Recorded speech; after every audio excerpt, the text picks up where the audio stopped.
Good evening. Welcome to another Mothman-podcast. Tonight we're going to have the first part of a three-part series. It's called The Ghost of Chicago. These were some tales coming out of the Chicago. It was a documentary made back in 1985, I believe. But these are ghost stories.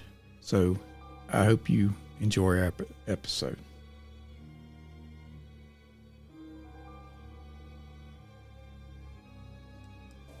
We are about to visit some of Chicagoland's most famous haunts.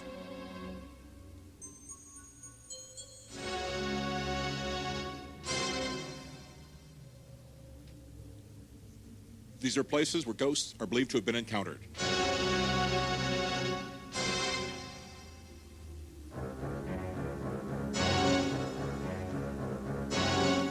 But before we begin, let us first examine what we already believe to be true about ghosts and hauntings.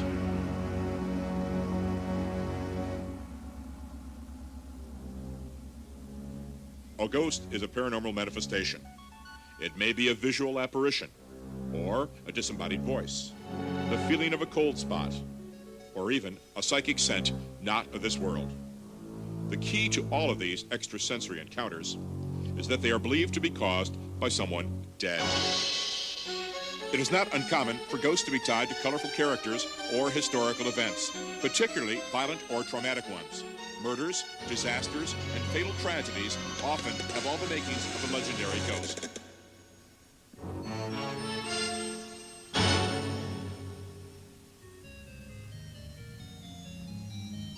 It is believed that many ghosts are caused by someone dying an unnatural death, usually violent, often at a young age. Others believe that ghosts haunt if the deceased is not given a proper burial or is not buried at all. Ghosts often occur around deaths that have been surrounded by secrets, unsolved murders, or when the departed may feel he or she still has unfinished work to complete in this world. Besides manifesting themselves to all of the human senses, ghosts can additionally be encountered on film or audio tape, even when the human eye or ear registers nothing. Among Chicagoland's ghosts are examples of all imaginable types of psychic possibilities. We should point out that ghosts should not be considered as harmful or dangerous.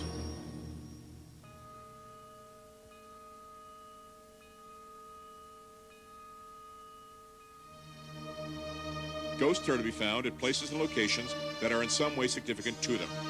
Former homes, workplaces, locations of death, and even resting place of the body are all sites where ghostly activity can take place. It would seem that some ghosts are unaware that they are dead and continue haunting or living in a place important to them. A rarer type of ghost is the spirit who seeks human company in an effort to help or complete unfinished business important to it. Documented is in the Chicagoland area, and her name is Resurrection Mary. She haunts places like the Willowbrook Ballroom, and she travels a route along Archer, the road just to my right. She was a beautiful young blonde Polish-American girl when she died tragically in the early 1930s. She's been coming back haunting ever since. She will attend dances, she will attend parties, and then, on her way home, she disappears at Resurrection Cemetery. One of the better-known stories about Resurrection Mary dates from January of 1979. A cab driver was passing right by this marquee. He went another block up the road when he spotted a blonde in a white dress. Standing there about 1:30 in the morning all alone, he offered her a ride. She got in the back seat and off they went. He was lost. He said he would give her a free ride if she helped direct him north. As they traveled along, she finally said, "This is the place." He turned to ask her what she meant. She was no longer in the back seat of the cab. He hadn't stopped or slowed down. The girl had vanished, just as he was passing by Resurrection Cemetery.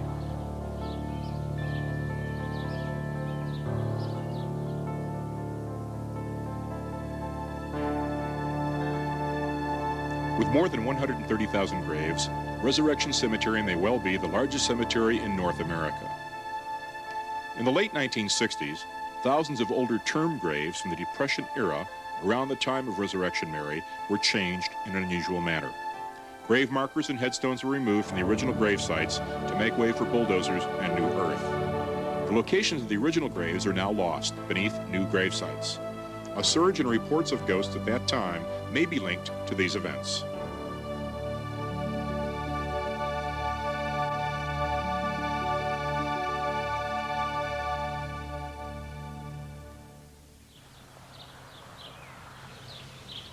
These are the front gates of Resurrection Cemetery.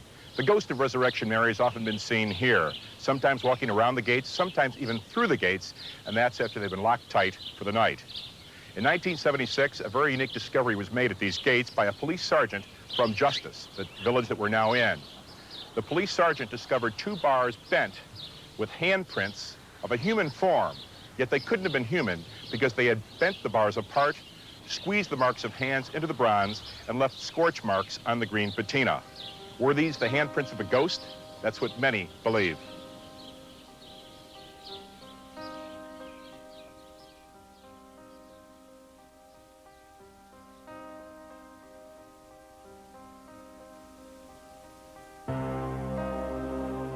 As word of the discovery of the strange marks spread through the area, curiosity seekers began to stop at all hours of the day and night. The cemetery decided to act by blowtorching the marks away. When this did not work, the bars were sawed out and sent away at great expense to have all traces of the handprints removed. The original bars are back, but only photographs remain to document this remarkable event.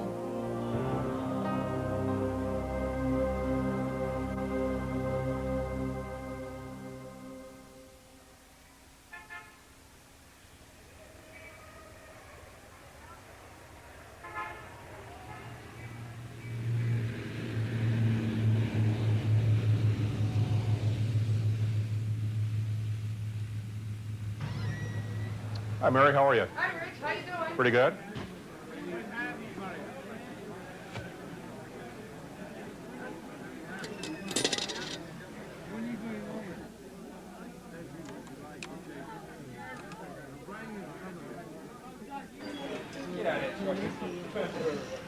How are you, Rich?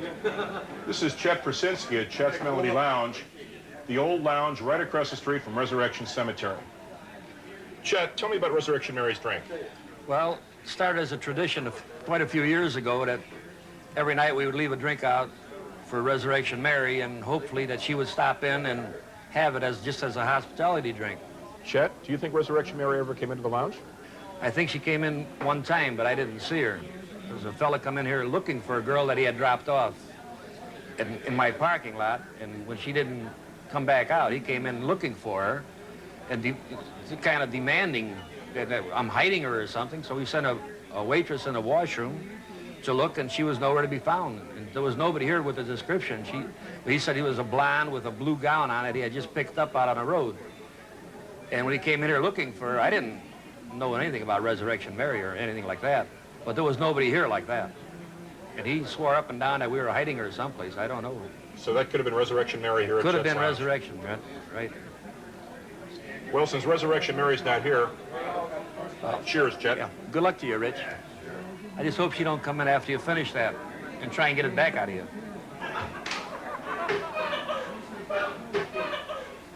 We're here with Jerry Palis, who in 1939 met, danced with, and gave a ride to Resurrection Mary. What was it like, Jerry? Well, it was a wonderful experience because when I met her at the dance hall, I watched at the entrance there for quite a while, and I didn't see her come in. And then all of a sudden, I turned to my left, and there she was at the wall where I met her the first time. And I went up to her, and we start dancing, and that's what she came there for.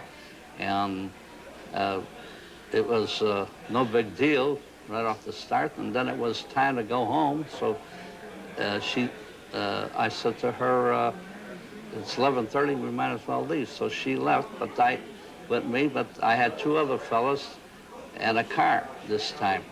And as we walked along to the street, she says, well, you might as well take me down to Archer Road. And I said, what for? I said, you live here and here, where you told me. And she says, no, she said, I want to go out to Archer Road. So we took her to Archer Road, and as we got to the Resurrection Cemetery front gate, she said, stop. What happened after that? And after we stopped, I said to her, You don't live here. I know where you live because they gave me the address the former time I was with you. And she said, please, I want to get out and please let me out of the vehicle right now. And I said, okay, I'll let you out on one condition, that I cross the road with you because I know where you're going. And she said, no, you stay on this side and just watch me. So as she crossed the road by herself and she approached the gate, she disappeared. So that's how you found out it was Resurrection Mary. That's right. And the following day, I went with the same two other men that I was with to her home real early. And there we met a neighbor, and he said, oh, she's dead for over a year. So as he said that, he says, go up there and ring the doorbell, and the mother will come out and open the door for you. So we went inside through the front, and as we were standing in the foyer, the mother happened to open the door, and there I seen her picture on top of the piano in the parlor. And that was Resurrection Mary. Bill Sterenberg saw something ghostly across from Resurrection Cemetery in 1973, 1974. Tell us about it. Well, I was working at the time for District Auto Rebuilders, which is across the street there. And I was about the third man on the call list for tow, because District towed for the village. And I was in bed sleeping, and the phone rang. I picked it up, and they needed a tow truck. They had picked somebody up, or there was an accident. I don't remember for sure what. I think it was a DUI. But went to the shop, picked up the truck, went out and picked the car up, and as I brought it back in the shop, I had to make a turn back in the gate. I was going back the truck and the car in the gate and go back home and go to sleep because I was tired. Turned the truck, and I pulled up, and I looked up, and I seen somebody. Not really somebody. I seen something, or whatever, standing across the street between where we are now and District Auto Rebuilder. She wasn't in the cemetery, and she wasn't on the road. She was there. And I could see it, but then you couldn't see it. It was something like you would see in Disney World, a image, a hologram. I don't know what it was. You could see it, but it wasn't there. You'd look through it. And I got a little scared. I jumped out of the truck. Well, I didn't take the truck out of gear. The truck moved, and it disappeared. I got back in the truck, put the truck in there, and I went right back home. And my wife asked me what happened. I said, you know, all these stories about Resurrection Mary, they're true, because I seen her standing out there, and she told me I was crazy. And I wasn't. I seen her, and she believed there was something out there. I don't know what it was. How long did you see the image altogether? Oh, I would say 15, 20 seconds. By the time I looked up, it scared me a little bit. I jumped out of the truck, and when the truck jumped up, the image disappeared. Would you have run right up to the ghost? No, I wouldn't. No.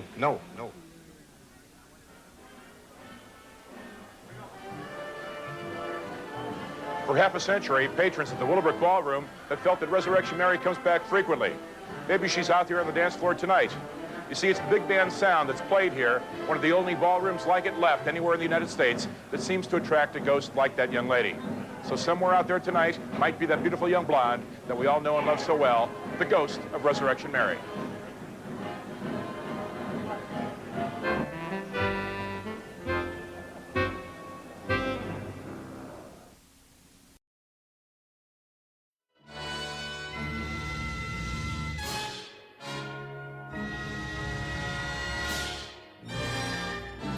I hope you liked tonight's episode. Stay tuned next week for part 2 of The Ghost of Chicago. Thank you, and good night from Mothman Podcast.